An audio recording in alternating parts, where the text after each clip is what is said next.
En question principale, et je vous rappelle notre règlement, là. Article 32, vous gardez le silence, vous faites attention aux propos que vous dites. Il y a maintenant la question principale du député de Pontiac, à qui je demande également la même chose. Poursuivons un débat civilisé. Les gens vous écoutent. Allez-y. Madame la Présidente, cette semaine, là, il y a des fenêtres qui ont explosé. Là.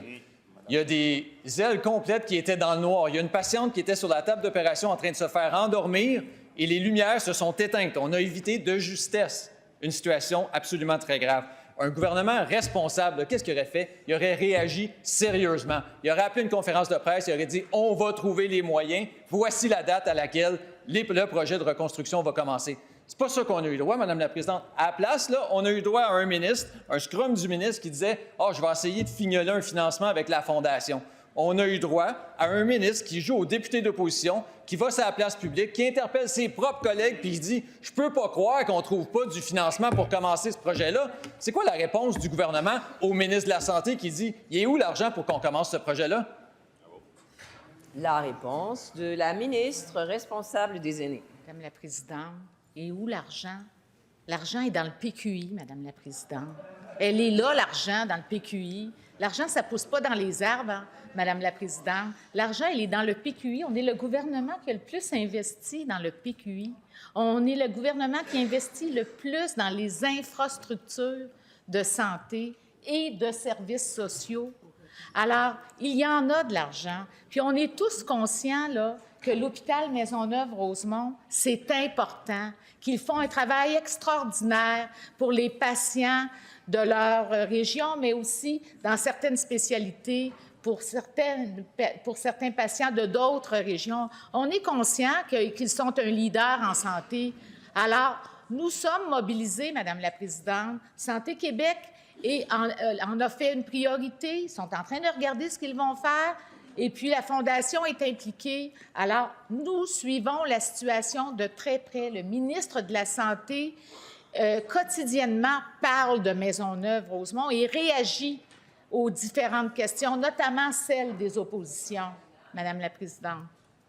Première complémentaire. Oui, dans le PQI, là, il y a aussi un 14 milliards que le gouvernement peut utiliser pour Maisonneuve-Rosemont. Tout ce que le ministre fait aujourd'hui, c'est acheter du temps. Il a repoussé le projet à après l'élection. Après ça, il nous a dit « Non, je vais le commencer à la fin du mandat. » Là, il nous dit « Je vais trouver une solution dans les prochaines semaines. » Son travail, là, au ministre de la Santé, c'est de convaincre ses collègues, de convaincre le Conseil des ministres, de convaincre le premier ministre qui a l'air complètement désintéressé par la question. Mais il est en train d'échouer. C'est le premier ministre hier qui a dit « Nous, on est de région, on n'est pas de Montréal. » C'est ça qu'il a choisi comme argument.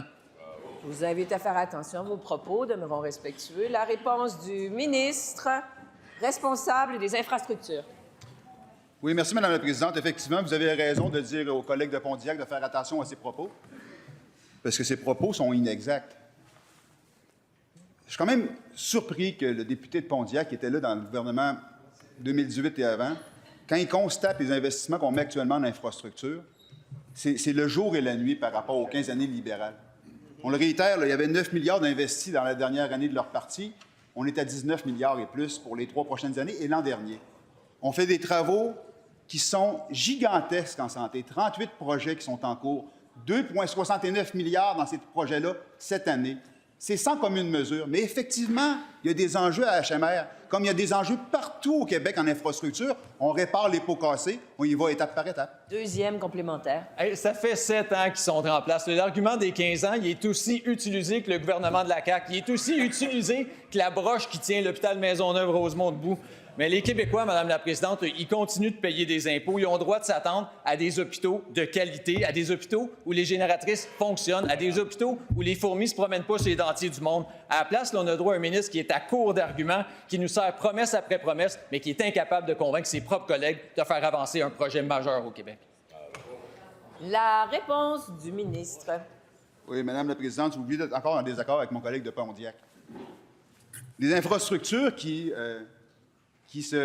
deviennent désuètes, ça n'arrive pas du jour au lendemain. Quand on regarde, en fin de compte, puis je reviens, hein, c'est toujours le même tableau, mais quand on regarde les investissements, les sous-investissements du Parti libéral quand il était au pouvoir en infrastructure, ça l'a créé, cette désuétude des infrastructures. On n'a plus que doublé. On met des sommes records. Et oui, on fait du rattrapage en éducation, en santé, en transport, dans toutes les infrastructures du Québec. Il y a 38 projets actuellement qui sont en cours.